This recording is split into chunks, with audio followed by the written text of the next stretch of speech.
Taking Sides by Gary Soto, Chapter 4. Lincoln woke to Flacco scratching the front door. His mother was in the bathroom using the hairdryer. "Mom," Lincoln hollered sleepily. "Flacco wants in." Flacco scratched and whined as the hairdryer wailed. Lincoln thought he heard eggs clacking in the pot of boiling water. He lay in bed, eyes closed. It was Friday. There would be no basketball practice today. He wiggled his toe. It still hurt. His wrist was tender, and his shoulder pained him. He yawned and rolled onto his side. As he lay in bed, he thought of the gym at his old school. 3 banners from the championship years 1967, 1970, and 1977 hung near the rafters, faded and dusty with neglect. Those years were before his time, before anyone's time. It seemed so long ago. He thought about Monica. Was she getting up from bed? Was she combing her hair in front of the bathroom mirror? Was she at the breakfast table, dabbing a piece of tortilla into yellow egg yolks? He wondered if she spoke in Spanish or English to her parents. Lately, he and his mother had started using English even at home. Lincoln's Spanish was getting worse and worse. When he'd heard his mother call, he rolled onto his stomach and pushed himself up quickly, letting his blanket slip onto the floor. He shivered and said, "Ay, hace mucho frío," and pulled on a sweater backward over his pajama top. He felt the label tickle his chin, but he didn't bother to fix it. He shuffled to the kitchen where his mom, pink from showering, was putting bread into the toaster. He was right. Soft-boiled eggs and toast with a smear of jam. "I'm going to let Flacco in," he said as he passed her and went into the living room. Flacco's nose was pressed to the window, and when he saw Lincoln, he barked loudly. "Ya parito," Lincoln called, hurrying over the cold floor. Flacco nudged his body through the door and, without even glancing up at Lincoln, hobbled to his bowl. At the breakfast table, he said that Roy, her boyfriend, would be coming over that night. The 3 of them might go out for dinner. "Do I have to?" Lincoln asked. He didn't like Roy, who was shorter than his mother. He drove a baby blue BMW, a girl's color, Lincoln thought, and was, like Mr. Schulman, pudgy and pale. Lincoln figured he couldn't run around the block without stopping to pinch the pain in his side.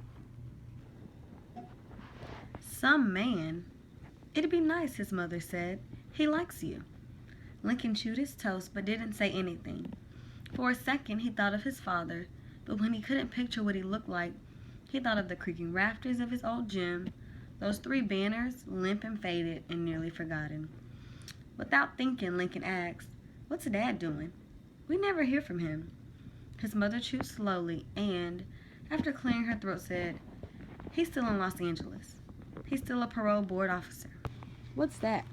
"You know, he works for the police department. He checks up on criminals when they get out of prison. It's a hard job." "Do I look like him?" His mother smiled and touched his hair. "You're just like him. Strong." Lincoln didn't want to think about his father, and he didn't want to think about Roy. He cracked open his geography book, and once again, it fell open to the page of the camel driver with the broken teeth and lined face. It was a hard life for him, too, and for everybody who worked under the sun. "I have to hurry," Lincoln said, taking his plate to the sink. "Then you'll come with us?" she asked. "We might have late practice," he lied.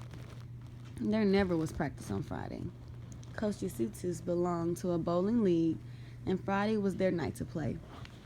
He could feel his mother staring at him as he walked to his bedroom. He dressed quickly and combed his hair and brushed his teeth and was out of the door before his mother could kiss him. He barely heard her say, "Have fun at school." Lincoln caught up with James, and since they were early, they stopped at the 7-Eleven for an apple pie, which they tore in half and wolfed down. They licked their fingers, and James said, "Man, that was good." They walked in silence. Then Lincoln said, "What does your dad do?" "He's a surveyor." "A surveyor?" Lincoln asked, surprised. He had expected to hear a doctor or a lawyer. Everyone in Sycamore seemed to have a fancy job. "Yeah, that's his racket. He's one of those guys you see standing in an orange vest by the freeway." James picked up a rock and hurled it at a sparrow on the telephone wire. "Mom's the one who makes the big bucks. She has an import store in Burlingame. Some of the stuff is from Mexico. Lincoln kicked a pile of leaves and tried to remember if he had seen her store. His Uncle Raymond lived in Birmingham, and Lincoln had spent a week there after his father and mother had gotten their divorce. They got to school a few minutes before the tardy bell rang. Mr. Kimball, his hair messy from a wind that was howling in dark storm clouds, was waiting with his tardy slips. "Not today, Mr. Kimball," James mouthed off. "But I'll get you," Mr. Kimball answered back. He chuckled under his breath. Lincoln and James smiled as they hurried past him to first period. Lincoln couldn't concentrate on algebra. Basketball was on his mind. He closed his eyes and faces flashed before him. His ex-girlfriend Vicky, Monica Torres, Roy in his baby blue BMW, his mother, Coach Yesitis yelling on the sidelines, an image of Vicky snapping a mouthful of juicy fruit gum, asked with a sneer. "What side you on?" "Mendoza?" "Answer this problem," Mr. Green called out, and Vicky's image burst like a soap bubble. He was pointing to a problem on the board. Lincoln looked up, startled. Well, it's, let me see. It's, whatever you say." A few students turned to look at him. Durkins, the forward on the second-string team, grinned at him. He wouldn't have known the answer either. Mr. Green wet his lips, and behind the glint of thick glasses, stared at him hard. Lincoln, feeling like an idiot, looked down at his hands folded on his desk, which was scarred with the initial C.O. Lincoln traced his fingers over the letters. Sorry, he couldn't answer Mr. Green.